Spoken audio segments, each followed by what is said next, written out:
What if one man's plan could have changed the entire Holocaust?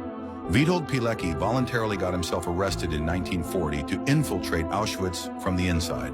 He spent 3 years documenting Nazi atrocities, becoming the first person to report the true scope of genocide. But the Allies ignored his intelligence reports. By 1943, he had secretly organized 2,500 prisoners for a massive uprising. What if instead of escaping alone, he had triggered that revolt? The liberation could have exposed the final solution 2 years early. Other camps might have followed with their own uprisings. Hundreds of thousands of lives could have been saved through coordinated prisoner revolts. One man's courage nearly rewrote history's darkest chapter. Now, this video is actually true.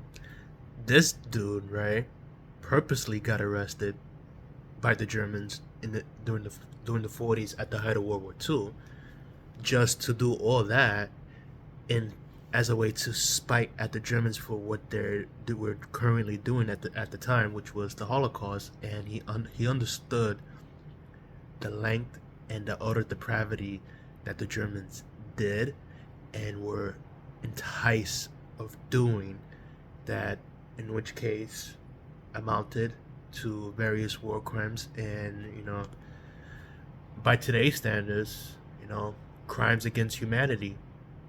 And that's the reason why he did it. And he spent 3 years being very meticulously of how he was going to do this uprising, and he managed to convince a lot of said prisoners at the time that were in the camps to do it.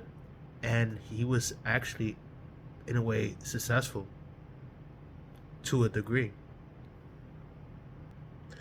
Basically, the point that I'm trying to make is that, this guy hated fucking fascists, particularly with the Germans and what they were doing. And he was determined, in at least some way, to do his due diligence and to save as many people as he can.